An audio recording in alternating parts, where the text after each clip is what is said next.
편집 없는 알선 토크의 진술 라이브 썰전 시간입니다. 김종배 시사평론가, 이동관 전 청와대 홍보수석 나와 있습니다. 두 분 어서 오세요. 라이브 썰전 첫 번째 주제 시작하겠습니다.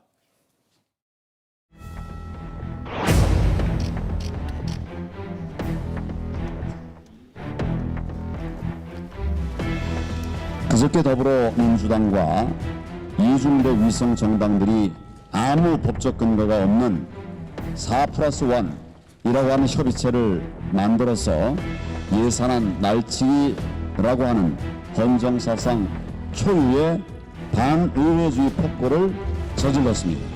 좌파 독재 완성을 위한 의회 쿠데타가 임박해 있습니다.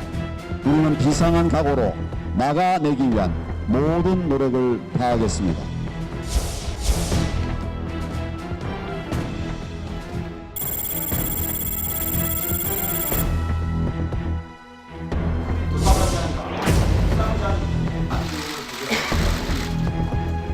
황교안 대표의 의회 쿠데타 주장은 지독한 자가당착입니다.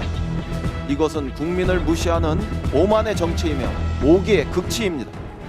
더 이상 기다려도 대화와 타협만으로 오늘의 전국을 해결하기는 어려워 보입니다. 이제 민주당도 우리의 길도 가겠습니다.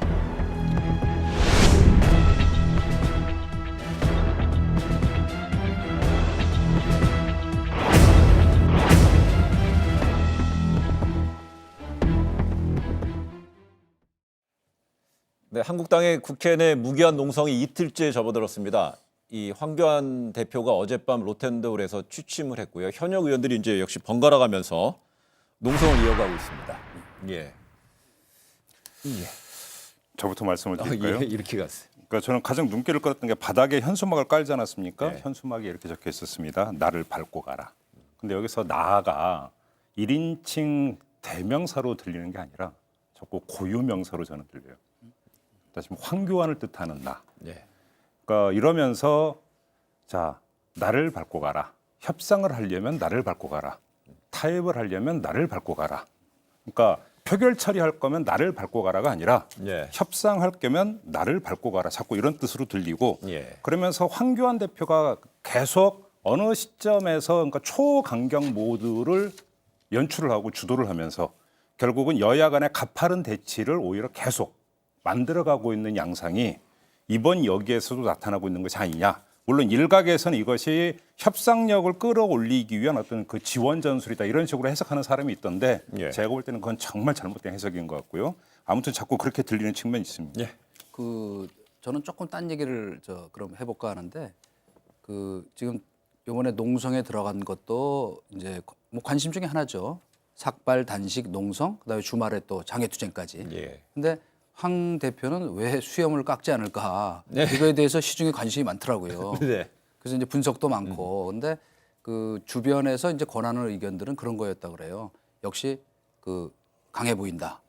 그리고 이른바 단식 때의 그 비장한 분위기를 계속 이어가는 것이 좋겠다. 네. 그래서 물론 이제 깎는 게 좋겠다는 이 당내 중진이나 이런 의견들이 좀 있었는데 이제 그쪽에 그 의견을 좀 귀담아 듣는 것이다. 근데 그 말은 무슨 말이냐면 본인의 지금 말하자면 방금 아까 뭐 그런 분석을 했지만 우리 김 평론가가 본인의 말하자면 행보의 이미지, 메시지를 일단 비장하게 싸우는 그런 분위기로 가져가겠다 하는 것이 거기에 다 담겨져 있는 것이죠. 그리고 네. 특히 이건 뭐 좀 농담도 좀 섞여 있는 얘기지만 이 여성분들한테 이미지가 좋대요. 예. 그래서 그러니까 역시 그 수염 기르는 게 조금 강해 보이고 좀 어필하나 봐요. 저 수염 말씀 제가 좀 김종배 말씀드리면 평론가 글쎄. 수염. 아니, 저도 좀 길러볼까 그래 지금 고민 중이에요. 새해에는. 제가 털계의 총무인데요. 예. 아직 회원가입 신청이 없었어요. 그렇기 때문에 아직 회원이 아니라는 점을 좀 말씀을 드리고 잠깐 말씀을 드리면 예. 아까 이어갔던 것을 말씀을 드리면 저는 황교안 대표가 된 이후에 정치 행보를 보면서 계속 머리에서 떠나지 않는 게 우리가 흔히 그런 얘기를 하죠. 싸우면서 닮아간다.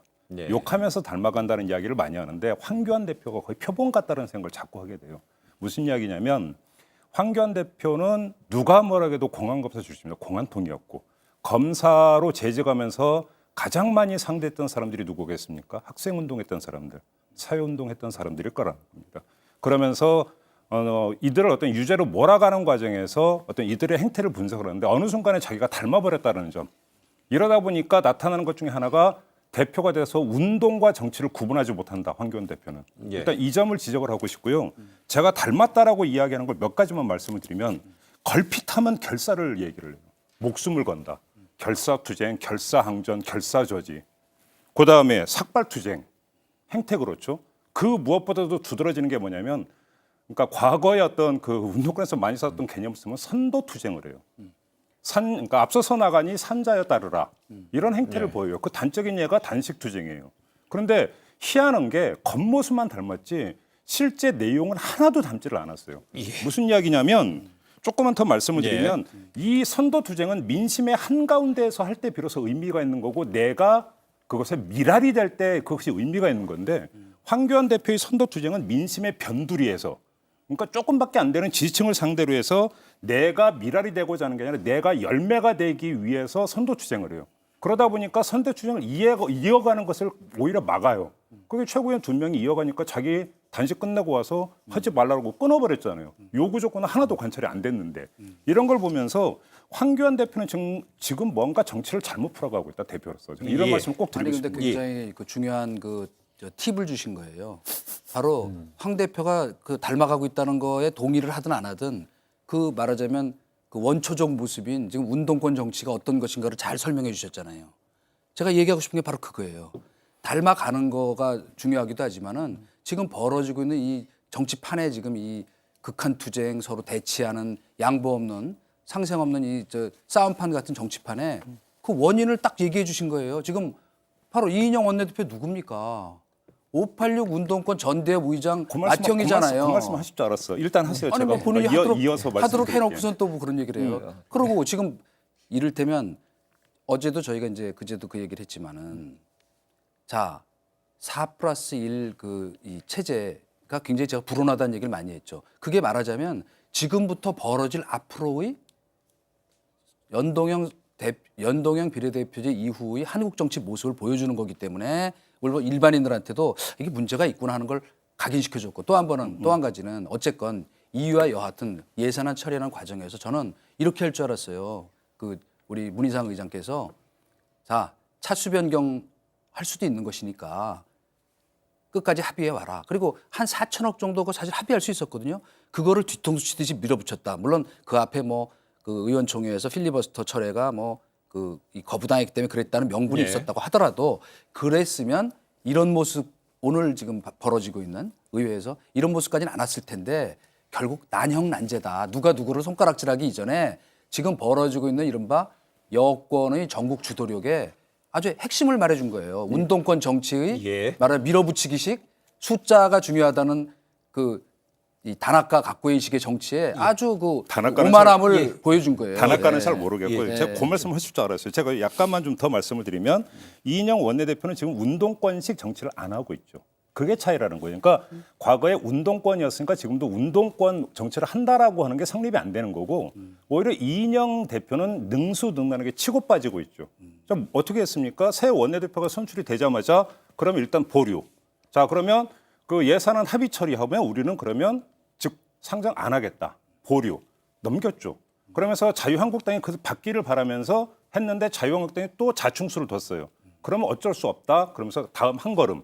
그다음에 또 임시국회 열어서 본회의 일단 상정 안 하겠다고 뭐 일단 멈추고 자유한국당에 공을 넘겨요. 근데 또 안 해요. 로텐도 농성 들어가요. 잠깐만요. 로텐도 농성 들어가요.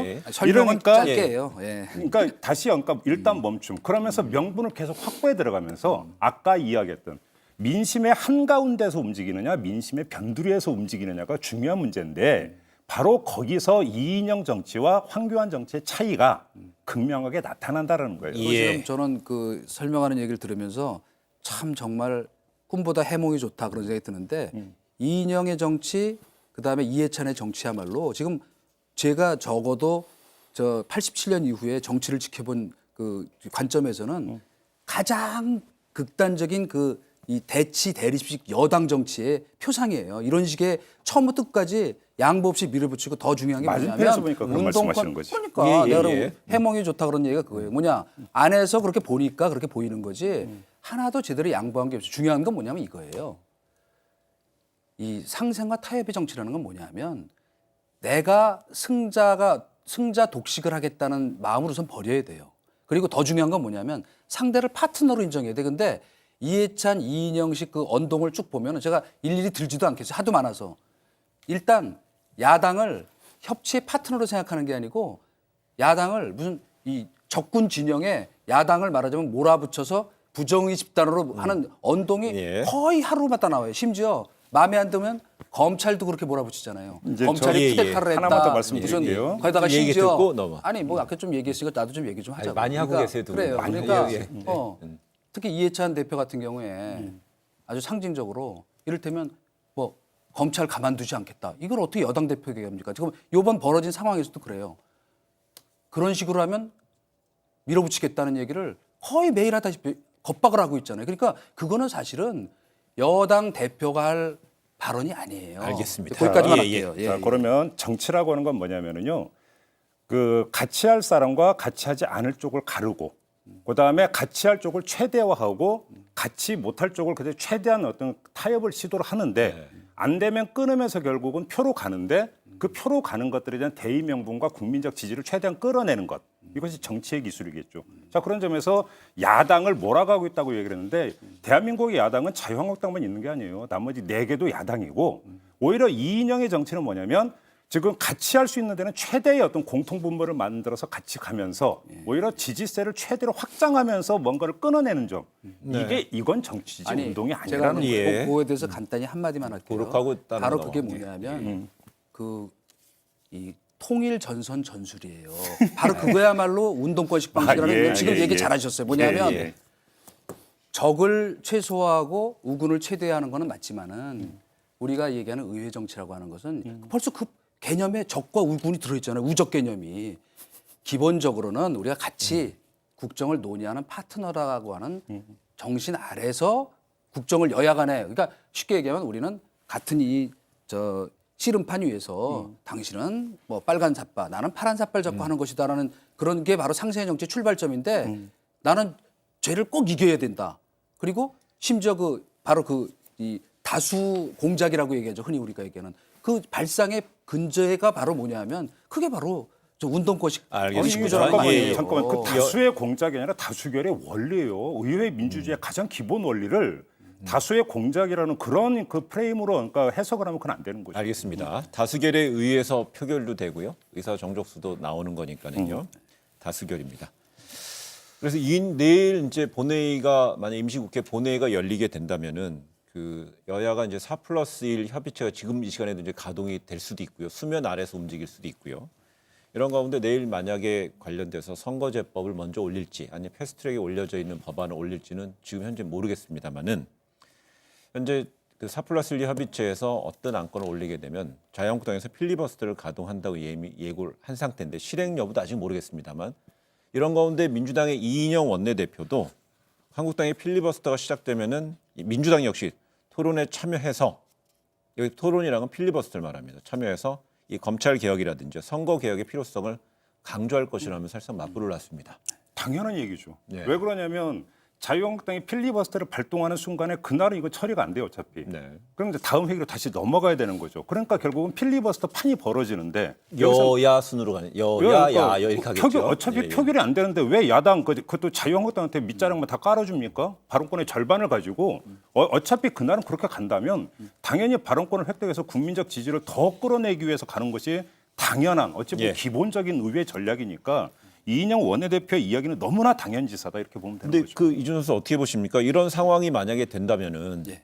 그 자유한국당에서 취할 수 있는 전략은 뭐가 있을까요? 뭐 사실은 그 마땅한 수가 별로 없죠. 예. 근데 솔직히 근데 이제 한 가지 기술적으로 가능한 거는 이제 지금 그 일부 보도되고 있는 것처럼 자 회기를 지금 쪼개기 해서 그러니까 꼼수에 지금 꼼수로 되어가는 것인데 회기를 쪼개기를 해서 이제 3, 4일씩 그 하나하나 처리해 가겠다는 건데 그러니까 임시회를 이제 그렇죠. 짧게 계속 소집하고 그렇습니다. 소집한다는 예, 거예요. 근데 예. 그거에 대해서도 이를테면 사실은 이제 회기를 결정하는 거는 이제 그것도 본회의 그 의결 사항이거든요. 그것부터 또 필리버스터를 걸겠다. 게다가 네. 이제 이를테면 예를 들어서 선거법 그 지금 이제 개정안이 상정되면 그거에 다른 원래 수정안부터 표결을 하게 돼 있으니까 무더기로 일단 자유한국당에서 무더기로 낸다는 수정안을 거죠? 내서 그거에 대해서 또 토론을 또 끌고 가겠다는 것인데 그 무더기 수정안 제출 부분은 이것도 또 사실은 그건 저 왜- 이미 예산 예. 처리 때 이미 다 방법은 나왔어요. 그랬어요. 문희상 의장이 어떻게 했는지. 그렇기 때문에 이제 바로 이제 지금부터 중요한 것은 사실은 의장의 지도력이랄까요, 리더십이 이제 굉장히 중요한 국면이 되죠. 그러니까 그 무더기 수정안 처리 예. 부분과 회기 회기 연장 동의안에 대한 필리버스터 가능한가에 대해서는 그러니까 사실은 그래서 이제 제가 지난번에도 우리 문희상 의장의 지도력에 대해서도 말씀을 드렸던 게 진짜 이제 정말 제대로 한번 정파를 뛰어넘어서 한번 이렇게 타협을 만들어내는 그런 리더십이 좀 아쉬운 때가 됐다. 그리고 그거에 대해서 저는 아직도 마지막 기대를 버리지 않고 있다. 예. 이렇게 말씀드립니다. 그래서 좀 일각에서 이런 좀 화제를 좀 돌려볼까요? 몇 년 전에는요, 뭐 국회에서 본회의장에서 예산 법안을 막기 위해서 막 공중부양한다, 뭐 이렇게 뭐 UFC다, 뭐 이런 얘기가 나왔는데 전기톱. 국회 선진화법이 이제 본격적으로 되면서 이번 국회에서도 어제 그제 예산안에서도 물리적 충돌은 없었잖아요. 막 치고받고 이런 게 없었는데 이런 가운데 2012년에 국회 선진화법 도입된 이후에 특히 최근에 뭐 자당 이기적인 어떤 입장에서 내놓는 얘기일 수 있지만은요. 이런 어떤 국회 선진화법에 대해서 약간 좀 수정도 좀 필요한 게 아니냐는 지적도 나옵니다. 이게 시기적으로 그럴 만할 때입니까? 아니면은 정파적인 해석으로 봐야 저는 될까요? 정파적 해석의 색깔이 짙다고 보는 거는 네. 입장이 바뀌니까 또 이 대응 태도들이 달라지더라고요. 이를테면 이 지금 자유한국당 입장에서 보면 이 필리버스터 이 법안이라는 게 사실 어떻게 보면 자승자박이 되는 셈이 됐잖아요. 근데 우리가 한 가지 잊어서는 안 되는 건 이 패스트트랙 법안과 필리버스터는 사실은 창과 방패로 그때 같이 도입된 거란 말이에요. 그냥 그걸 갖고 게임을 하는 거다 이렇게 생각하면 되는데 중요한 건 뭐냐면 그거는 게임은 뭐 때문에 하는 거냐면 꼭 이기기 위해서만도 하지만 사실은 타협을 통해서 좀 더 많은 몫을 가져오는 것이지 나는 완승을 하겠다 이런 예. 게임은 민주주의에서는 있을 수 없는 거거든요. 그러니까 저는 그 두 개의 수단이 창과 방패로 보장돼 있는 것이니까 일단 한 번 더 게임을 해서 이번에 그 내용을 좀 보고 하자. 우리는 너무 모든 걸 막 하드웨어만 바꾸려고 그래. 더 중요한 건 사실 소프트웨어거든요. 미국 의회 보세요. 예. 동의합니다. 예, 굳이 예, 뭐 그런 거 알겠습니다. 없어도 불문율로 알겠습니다. 다만 200년 이상 예. 잘 유지해 오잖아요. 큰 틀에서는 저는 동의합니다. 다만 이제 부분적으로 두 가지만 부괄해서 말씀을 드리면 그럼에도 불구하고 약간 손댈 부분이 있다. 예를 들어서 패스트 트랙 같은 경우는 최장 330일인데 이게 무슨 패스트입니까? 슬로우지. 예. 한 100일로 당겼으면 좋겠는데요. 알겠습니다. 둘째치고 예. 이 국회 선진화법이 제대로 정착이 되기 위해서는 제도의 손질이 아니라요. 검찰이 잘하면 돼요. 팩트 충돌에 대해서 확실하게 결론 짓고 확실하게 사법 조치 내리면 제가 볼 때 이거 완전히 정착 국면으로 저는 들어간다고 봅니다. 국회 내- 제도의 문제가 아니라 검찰의 손에 달렸다 이렇게 말씀드리겠습니다. 국회 내에서 운용의 묘를 말씀하시는 거죠? 아니, 그거는 국력적 이제 양상 부분은 그거는 지금 운영해면은 지금 또 해몽을 더 잘해 주신 거고 칭찬하신 사실은 거예요. 나는 네. 바로 이제 바로 그걸 주장하는 거예요. 그러니까 더 중요한 건 여야 간에 또 국회 내에서 국회의장의 리더십을 포함하여 알겠습니다. 서로 말하자면 정치 문화를 제대로 건전하게 만들면 패스트트랙도 사실 바로 필요 그 없어요. 짧게 예. 30초만 말씀드릴게요. 제가 이 20, 말씀을 20초만 하세요. 강조하는 게 요번에 뭐 그래서 저 또 본회의 상장하니까 자유한국당에서 뭐 의장석 점거한다 이런 얘기가 나왔어요. 이게 점거되면요 이것도 선진화법 위반이거든요. 회의 의사진행 반항해가 돼버리는데 아직도 정신 못 차려서 저런 이야기가 나오기 때문에 검찰의 그러니까 팩트 충돌 사건에 대해서 확실하게 정리를 해야 된다. 이 점을 강조를 하는 알겠습니다.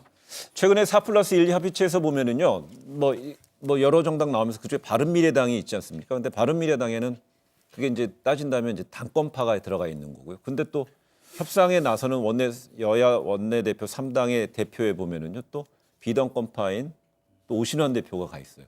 그래서 이제 바른미래당이 좀 어떻게 움직이고 있나 좀 궁금한데 오늘 바른미래당의 비당권파인 변혁이 오늘 뭐 신당명을 새로운 보수당으로 확정했다고 합니다.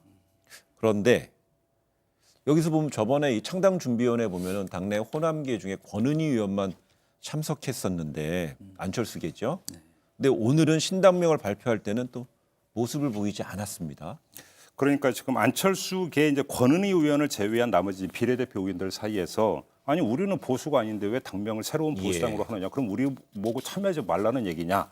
이러면서 이제 볼멘 목소리가 나왔다고 하는데 네. 그 연장선상에서 권은희 의원이 오늘 불참을 한 건지 아니면 어떤 개인적인 개인적인 일정 때문인지는 사실은 확인이 안 되고 있어요. 예. 그래서 이 자리에서 단언할 수 있는 성질의 문제는 아닌 것 같고 다만 그 당명 때문에 안철수 의하고 틀어진다 이렇게 가는 것은 상당한 건 너무 과잉 해석으로 가는 부분이다.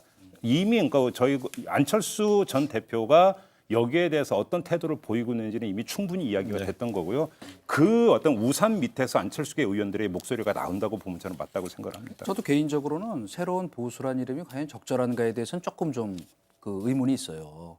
왜냐 당명 자체에 이렇게 보수를 딱 그 규정을 해놓으면 사실 약간 아직도 그 이 스윙 보터인 중도요. 중도에 있는 예. 분들은 이 보수라는 말에 대해서 아직도 그 저항감이나 그 이 거부감을 갖고 있는 분들이 많아요 생각보다. 네네. 그게 근데 보수의 현실이죠. 지금. 중도를 어쨌든 그러니까 사실은 이거는 저 이름 선정할 때 좀 잘못한 거예요. 솔직히 말하면 우파란 말이나 자유우파 이렇게 말을 예. 썼어야 되는데 어쨌든 그건 뭐 그 너무 나간 얘기고 그래서 새로운 보수란 이름을 정하면은 과연 이게 지금 지향점과 잘 맞아떨어질까에 대해서 조금 좀 저 혹시 예, 저게 걱정이 우리가 있어요. 저 보수당이 그 흔히 말하는 진보의 이 반대에 있는 그 보수는 맞겠죠.